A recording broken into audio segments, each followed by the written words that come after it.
The morning sun cast long shadows across Harold Thompson's well-kept front yard as he carefully bent down to tend his prized roses.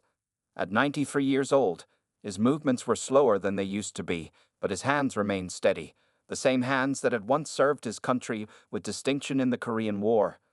His small corner house at the end of Oak Street had been his home for over 50 years, a peaceful haven where he had raised his family and grown old with dignity. Every morning, Harold followed the same routine he had maintained since his wife Martha passed away 5 years ago. He would wake up at exactly 6:30 a.m., brew a pot of coffee using the old percolator that Martha had loved, and sit in his favorite armchair by the window. From there, he could watch the neighborhood come to life while enjoying his breakfast of toast and scrambled eggs. The children in the neighborhood knew him as Grandpa Harold, the kind old man who always had fascinating stories to share. On this particular morning, 10-year-old Tommy Martinez from next door waved enthusiastically as he passed by on his way to school. Harold smiled and waved back, remembering how just yesterday he had shown Tommy his collection of military medals, carefully preserved in a wooden display case in his living room. "Good morning, Mr. Thompson," Tommy called out. "Can you tell me another war story after school?" "We'll see, young man," Harold replied with a warm smile. "Make sure you finish your homework first." As Harold worked in his garden, his mind drifted back to the days when Martha would help him tend to their roses. She had taught him everything he knew about gardening, turning it into their shared passion after he retired from his job as a high school history teacher. Now, maintaining the garden was his way of keeping her memory alive. Each rose bush had its own story. The white ones were planted when their first grandchild was born, the red ones on their 40th wedding anniversary, and the yellow ones were Martha's favorites. At 10 a.m., Harold carefully cleaned his gardening tools and stored them in the small shed behind his house. It was Thursday, which meant it was time for his weekly visit to the local Veterans Center. He put on his Korean War veteran cap, the one with his unit insignia proudly displayed, and grabbed his worn leather jacket despite the warm weather. The jacket had become like a second skin to him, its pockets filled with hard candies that he would distribute to any children he met along the way. The walk to the Veterans Center took him exactly 17 minutes, just as it had for the past 15 years. Along the way, neighbors would stop to chat, and Harold always had time for everyone. Mrs. Rodriguez from the bakery would wave from her shop window, sometimes running out to give him a fresh pastry. Mr. Chen from the hardware store would ask about his roses, and they would discuss the best fertilizers for spring blooming. At the Veterans Center, Harold was greeted with respect and warmth. Young veterans from recent conflicts would gather around him, eager to hear his stories from Korea. Harold never glorified war in his tales. Instead, he spoke about brotherhood, sacrifice, and the importance of standing up for what's right. His stories always carried subtle lessons about courage, wisdom, and the true meaning of strength. "You see," he would often say, "real courage isn't about being the strongest or the loudest. It's about doing what's right, even when it's hard." The younger veterans nodded in understanding, finding comfort and guidance in his words. Harold had become something of an unofficial counselor at the center, helping others deal with their own war memories and the challenges of returning to civilian life. After his time at the center, Harold would walk home, sometimes stopping at the small park near his house. There, he would sit on his favorite bench, watching families enjoy their afternoons together. Children playing on the swings would often run over to him, asking for stories or the hard candies they knew he carried in his jacket pockets. Life had settled into a comfortable rhythm for Harold Thompson. His days were peaceful, filled with simple pleasures and the satisfaction of being a respected member of his community. He had survived a war, raised 3 children, loved one woman for 62 years, and now enjoyed his role as the neighborhood's beloved grandfather figure. Little did Harold know that this tranquil life he had built was about to face an unexpected challenge, one that would require him to summon the same courage and determination he had shown on the battlefields of Korea so many years ago. The peace of Oak Street was shattered on a quiet Sunday afternoon when the first motorcycles roared down the street. Harold Thompson was trimming his rose bushes when he heard the thunderous sound of engines approaching. He straightened up slowly, leaning on his garden shears for support, and watched as 12 motorcycles pulled up to the old Wilson warehouse across from his house. The warehouse had been empty for 2 years since the furniture company went out of business. Its walls were covered in graffiti, and its windows were boarded up with plywood sheets. Harold had heard rumors about someone buying the property, but nothing prepared him for what he saw that day. The bikers dismounted their motorcycles, their leather vests displaying a bold patch that read Steel Hornets, with a fierce-looking wasp design. Their leader, a tall man with a thick beard and tattooed arms, looked around the neighborhood with a satisfied grin. Harold noticed how some of his neighbors quickly went inside their houses, pulling their children along with them. "This is perfect," the leader shouted to his group. "Plenty of parking, no nosy neighbors, and cheap rent. Our new clubhouse, boys." That first day was just the beginning. Within a week, the Steel Hornets had transformed the warehouse. They installed heavy metal doors, covered the windows with black paint, and hung their club banner across the front of the building. The quiet afternoons that Harold used to enjoy in his garden were now filled with the constant rumble of motorcycles coming and going at all hours.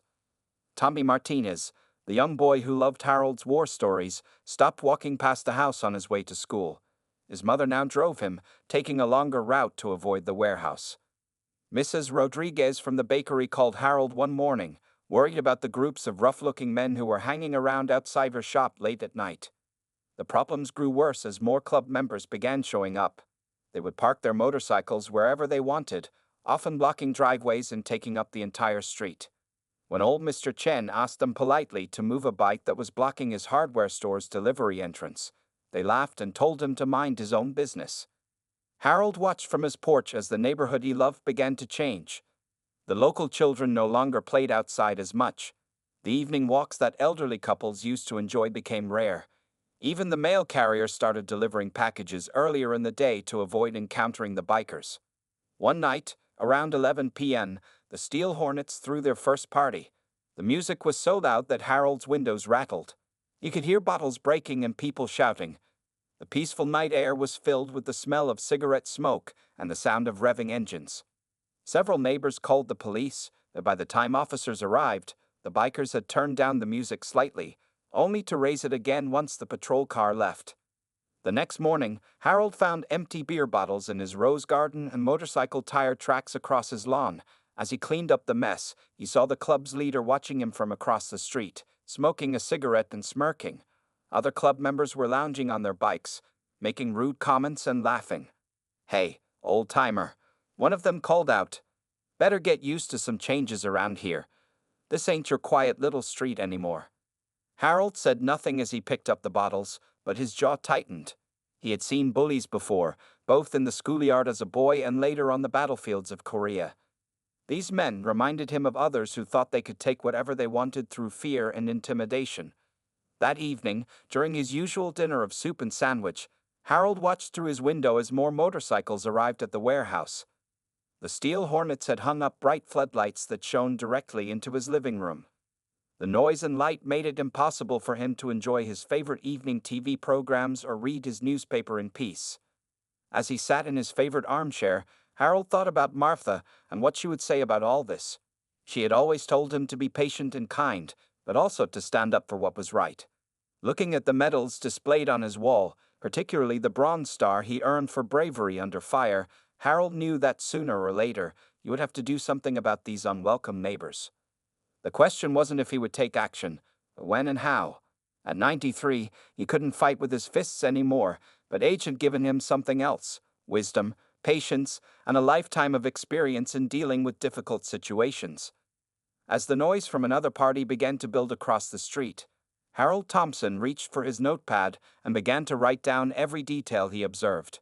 The old soldier in him knew that good intelligence was the first step in any successful operation. Harold Thompson had faced many challenges in his 93 years, but none quite like this. On a crisp Monday morning, he decided it was time to speak directly with the Steel Hornets. He put on his Korean War veteran cap, straightened his collar, and walked across the street to their clubhouse with the confidence of a man who had faced worse odds. The club's leader, who Harold had learned was called Razor, was working on his motorcycle outside. 3 other bikers stood nearby, watching the old veteran approach with amused expressions. Harold could smell motor oil and cigarette smoke in the air as he walked up to them. "Good morning," Harold said firmly, standing as straight as his aged back would allow. "I'd like to have a word about the noise levels, especially at night. Many of us are trying to sleep, and there are families with young children in this neighborhood." Razor stood up slowly, towering over Harold. He made a show of wiping his greasy hands on a rag before responding. "Well, if it isn't Grandpa Uncle Sam himself," he said, earning chuckles from his friends. "Listen, old-timer, we bought this place fair and square. We can make all the noise we want."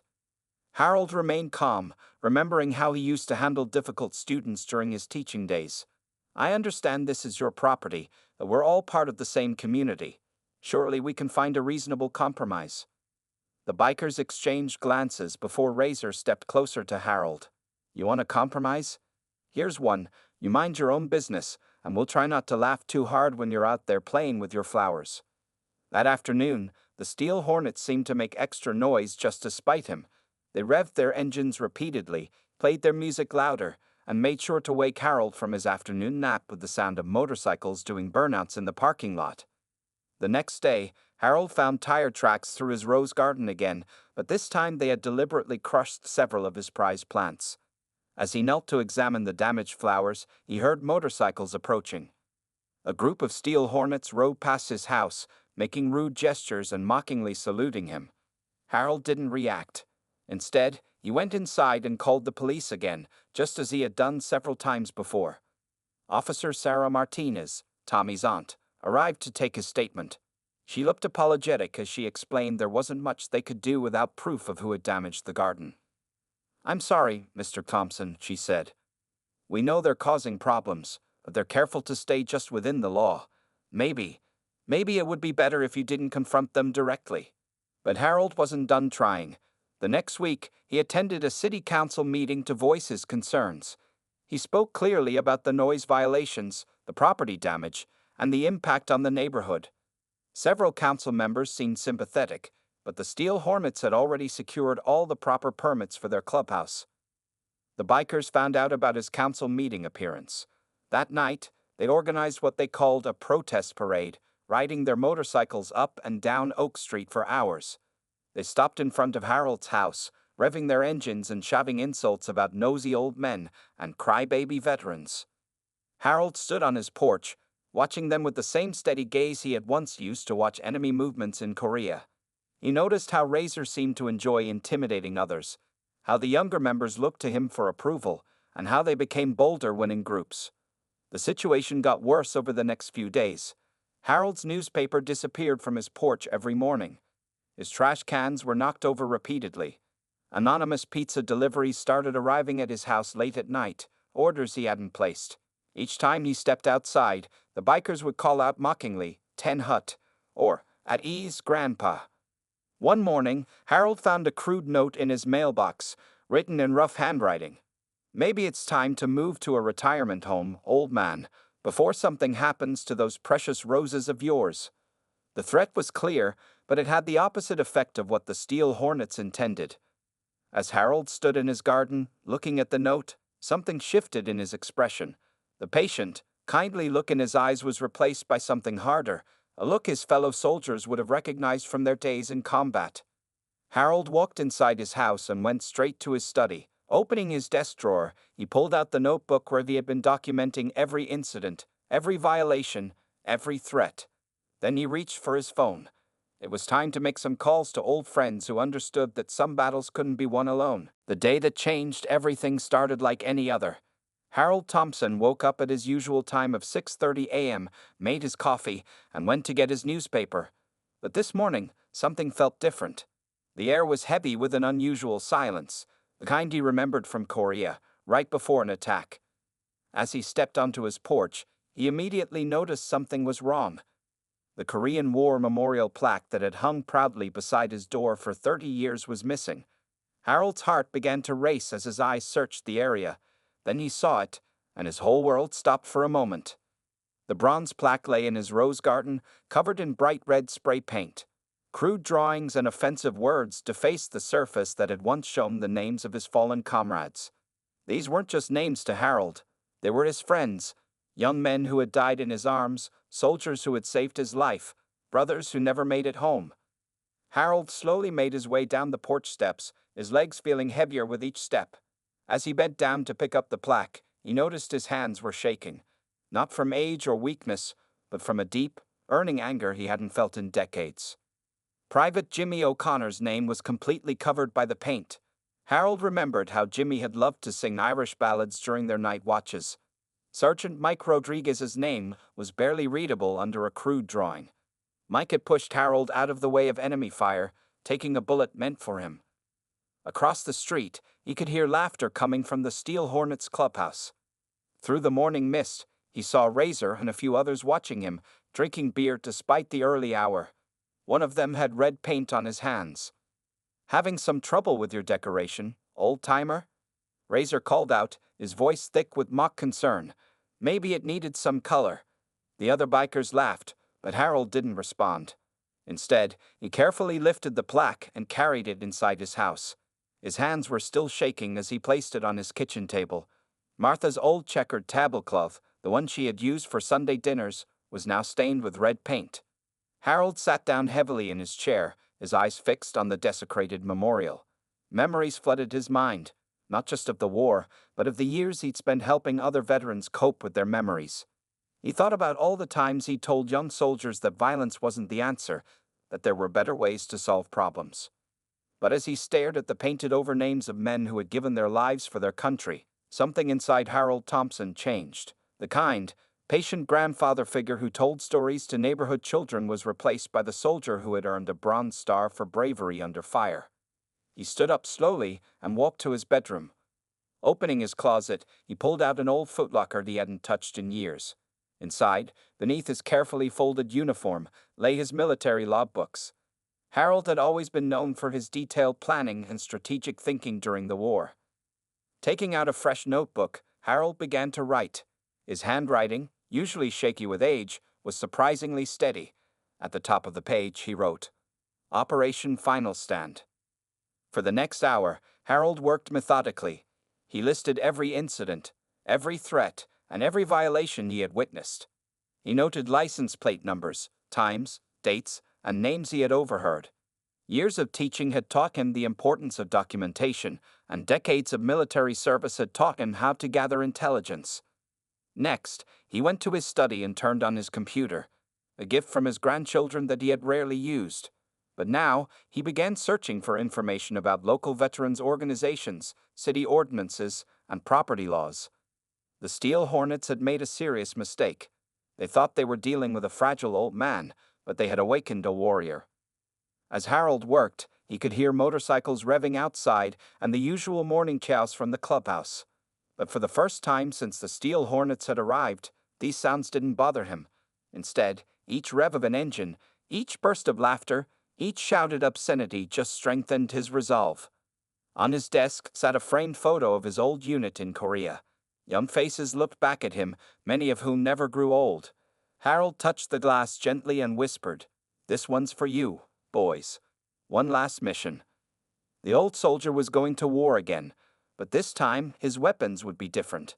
This battle would be fought with logbooks instead of rifles, with documents instead of grenades, and with a lifetime of wisdom instead of young man's strength.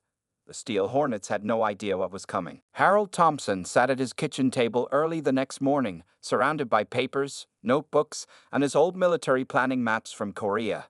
He had replaced these battle plans with carefully drawn layouts of the neighborhood, marking every streetlight, security camera, and potential observation point around the Steel Hornets clubhouse. His first step was to set up his own surveillance. Harold's grandson, Mike, had helped him install small security cameras around his property the previous weekend. The Steel Hornets had laughed when they saw the old man struggling with the ladder, not realizing that each camera was strategically placed to capture their activities. Just like reconnaissance in Korea, Harold muttered to himself as he checked the camera feeds on his tablet. He had learned how to use the technology quickly. Necessity was always the best teacher, even at 93. The cameras began capturing everything: drug deals in the parking lot, weapons being carried into the clubhouse, and bikers drinking before riding their motorcycles. Harold documented each incident with military precision, noting times, dates, and descriptions of everyone involved. Next, he focused on building his intelligence network. Mrs. Rodriguez from the bakery started saving security footage from her shop's cameras. Mr. Chen from the hardware store began recording the times when bikers blocked his delivery entrance. Even the paperboy, young Jimmy Wilson, helped by taking photos with his phone whenever he saw something suspicious during his morning route. Harold created a detailed schedule of the Steel Hornets' activities. He noticed patterns that others might miss when they received deliveries, which nights they held parties, and who their regular visitors were. His military training had taught him that understanding your opponent's routine was key to any successful operation. One afternoon, while pretending to work in his garden, Harold overheard two bikers discussing their problems with building code violations. He added this information to his growing file. Every piece of intelligence, no matter how small, could be useful. The old veteran also began making important phone calls. First, he contacted his old friend Judge Michael Harrison, who had served with him in Korea. The judge listened carefully to Harold's situation and suggested several legal approaches they could take. "Remember how we used to surround the enemy from all sides?" Harold asked the judge. "That's what we need to do here, but with laws instead of soldiers." Next, he reached out to Sarah Martinez, Tommy's aunt on the police force. She helped him understand exactly what evidence they needed to build a strong case against the Steel Hornets. Harold learned about noise ordinances, property laws, and the importance of documenting everything. Harold's living room slowly transformed into a command center. Maps and photos covered one wall, each marked with notes and connected by red strings, just like he had seen in police shows on television. His grandson had also helped him set up a computer database to organize all the evidence. The Steel Hornets noticed Harold's activities but misinterpreted them. They saw an old man playing detective and thought it was amusing. Razor even posed mockingly for one of Harold's cameras one day, not realizing that every image was being carefully cataloged and dated. "Look at Grandpa Army playing spy," they would laugh, but Harold didn't mind. In Korea, he had learned that being underestimated by your opponent was an advantage. Harold also began studying the Steel Hornets' weaknesses. He noticed how their tough image was important to them, how they hated being made to look foolish. He observed the tensions between different members, noting which ones seemed more reasonable and which were more aggressive. One evening, as Harold reviewed his gathered intelligence, he smiled at the irony. The Steel Hornets thought they were dealing with a helpless old man, but they were actually facing a veteran who had spent 2 years planning military operations in one of the most challenging conflicts in history. On his wall hung a faded photograph of his old unit standing beside a tactical planning board in Korea. Below it, he had written the same words they used before every operation: "Preparation prevents poor performance." Harold knew he couldn't fight the bikers with physical strength, but he had something more powerful: patience, experience, and a lifetime of tactical knowledge. Every detail he gathered was another piece of ammunition in his arsenal. As he finished updating his logs for the day, Harold heard the familiar roar of motorcycles outside, but instead of feeling frustrated, he felt confident. The Steel Hornets were about to learn an important lesson: never underestimate an old soldier who knows how to plan a battle. The veterans started arriving on a Tuesday morning. First came Robert Sanchez, a retired Marine who had served in Vietnam. He parked his car across from Harold's house and sat reading a newspaper. An hour later, James Wilson, an Air Force veteran from Desert Storm, set up a lawn chair on the sidewalk nearby, sipping coffee and watching the Steel Hornets clubhouse. Harold Thompson's plan was working perfectly. Over the past week, his calls to old military contacts had spread through veterans' networks across 3 states. His message was simple: an old Korean War veteran needed quiet support against neighborhood bullies. The Steel Hornets noticed the veterans but didn't understand what was happening at first. They saw middle-aged and elderly men appearing in the neighborhood, some wearing veteran caps, others with military stickers on their cars. The men didn't do anything threatening. They just watched and took notes. "What's with all the old-timers?" Razor asked his gang members. "Thompson's got himself a senior citizen patrol or something?" But Harold knew exactly what he was doing. Each veteran who showed up was carefully chosen and briefed. Some were retired police officers, others were lawyers, and a few were now influential business owners.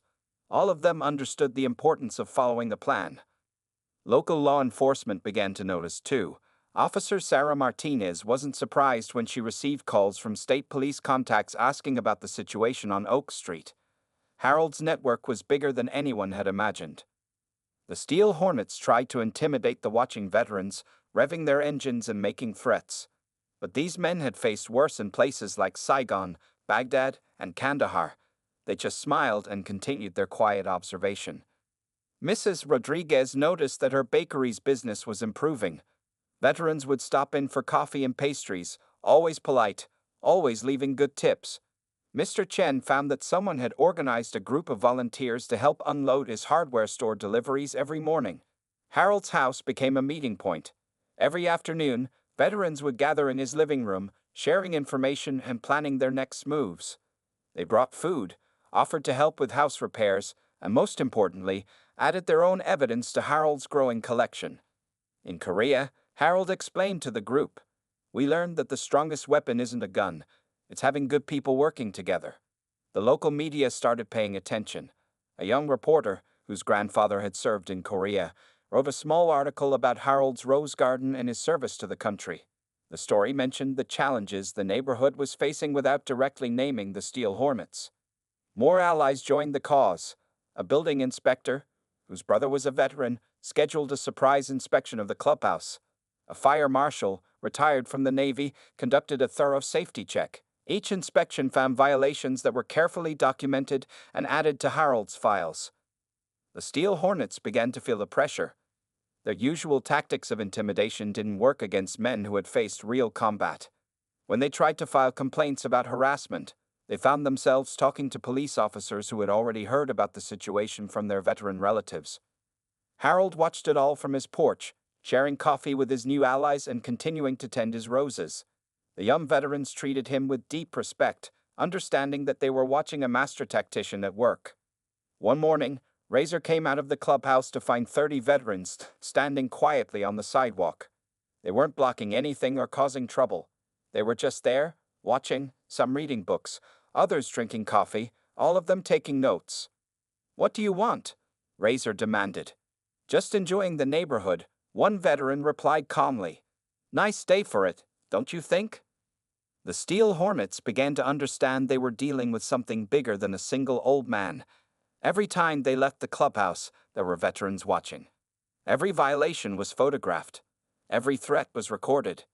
Harold's grandson helped set up a website where they posted all the documented incidents. The community began sharing it on social media. Local veteran organizations shared it with their members. The story of the old Korean War veterans standing up to neighborhood bullies was spreading. As Harold updated his tactical maps that evening, he smiled at how his small resistance had grown into something powerful. In war, he had learned that victory often went to the side that could gather the most allies and maintain the strongest unity of purpose. The Steel Hornets were about to learn that they hadn't just picked a fight with one old veteran. They had awakened a brotherhood that spanned generations. The morning of the confrontation arrived with a heavy fog covering Oak Street. Harold Thompson stood on his porch at dawn, watching the mist swirl around the streetlights. He was wearing his old service uniform, which his daughter had carefully altered to fit his aged frame. The Bronze Star and other medals on his chest caught the early morning light. At exactly 7:00 a.m., vehicles began arriving. First came the police cruisers, parking quietly at both ends of the street. Then came the city code enforcement vehicles, the fire marshal's truck, and 3 news vans. All had been carefully coordinated through Harold's network of veterans and their families.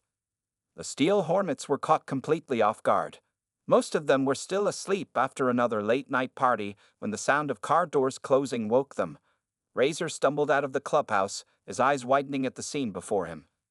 Standing on the sidewalk were over 50 veterans, forming a silent line that stretched the length of the street. They represented every American conflict from Korea to Afghanistan, their caps and jackets showing their different branches of service. Behind them stood dozens of neighborhood residents, Mrs. Rodriguez with her fresh-baked bread, Mr. Chen from the hardware store, and families with their children.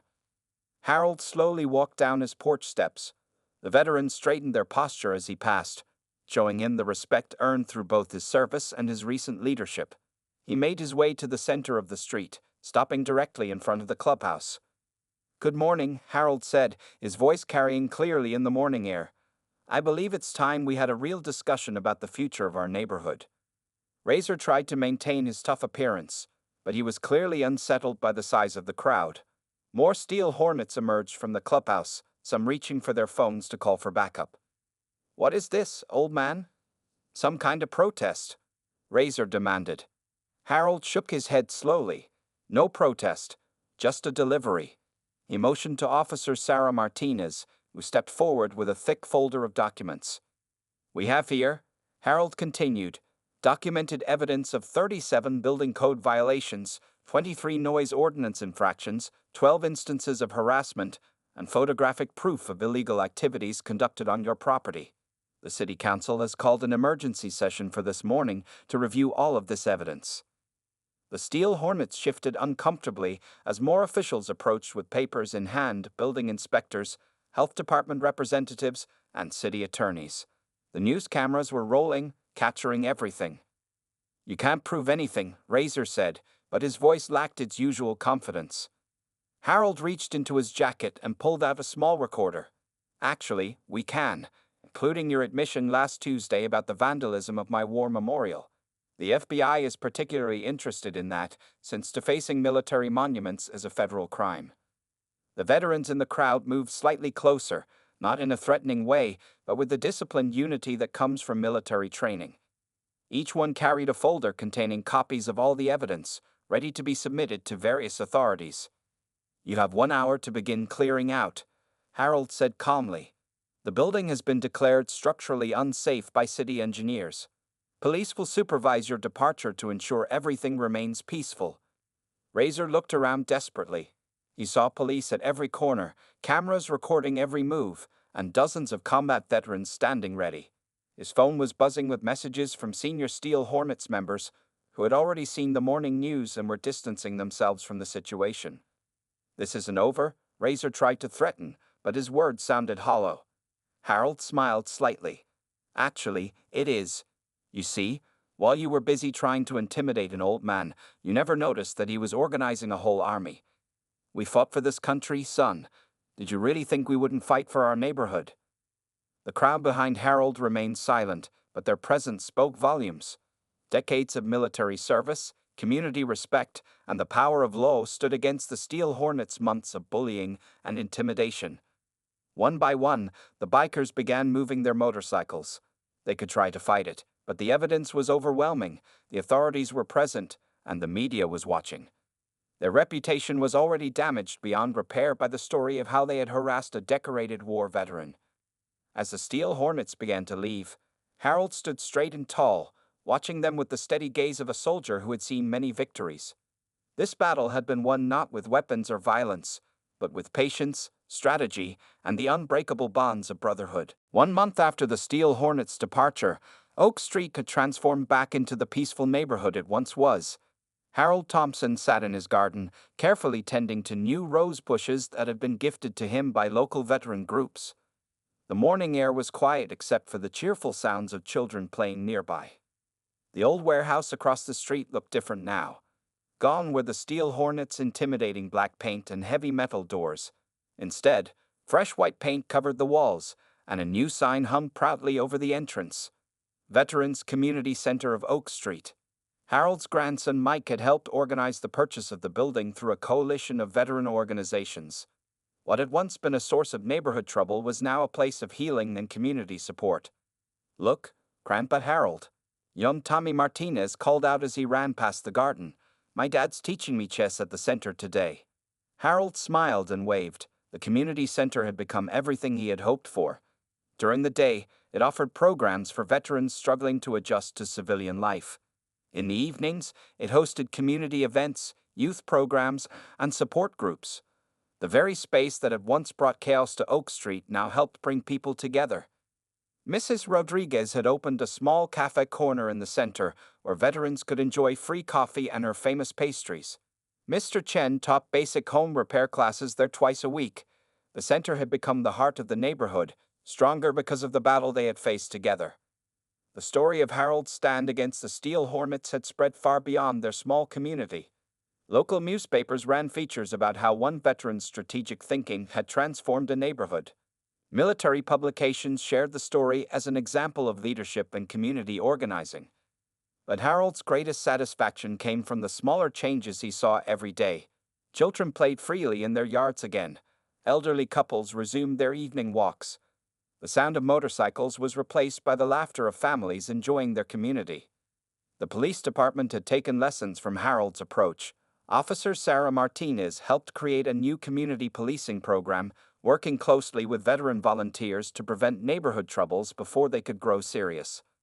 Other communities started similar programs, calling them Thompson Watches in Harold's honor. One sunny afternoon, a special ceremony was held at the community center. The mayor presented Harold with a key to the city, but what touched him more was the gift from his fellow veterans, a new memorial plaque, larger than the one that had been vandalized. It now hung inside the center's entrance, honoring not only Korean War veterans but service members from all conflicts. Harold's rose garden bloomed more beautifully than ever that summer. Veterans would often stop by to help him tend it, sharing stories and learning the peaceful art of gardening. Some of them found that working with the roses helped ease their memories of war, just as it had done for Harold many years ago. The old soldier's tactical planning room in his house had been converted back into a living room, but he kept one wall dedicated to photos and mementos. Among them was a picture taken on the morning of the confrontation, Harold in his uniform, standing tall among his brothers and sisters in arms, proving that true strength comes in many forms. Young veterans often visited Harold, seeking his advice not about war, but about peace, how to build communities, how to solve problems without violence, how to turn enemies into neighbors. He would share with them the lesson he had learned over his 93 years, that the greatest victories are won not through force, but through wisdom, patience, and unity. As Harold sat in his garden that evening, watching the sun set over the community center, he thought about how the biggest battle of his life had been fought not in Korea, but right here on Oak Street. And just like in Korea, it wasn't about defeating an enemy. It was about protecting what was right and building something better for the future. A group of veterans walking past his house stopped to salute him. Harold returned their salute with a smile, remembering the words he had told young Tommy just that morning. Sometimes the bravest thing isn't standing up to your enemies. It's standing up for your community, and then helping that community stand together. The roses in his garden caught the last rays of sunlight, their petals glowing like medals of honor in the evening light. Harold Thompson, at 93, had won his final battle, but more importantly, he had helped create a lasting peace.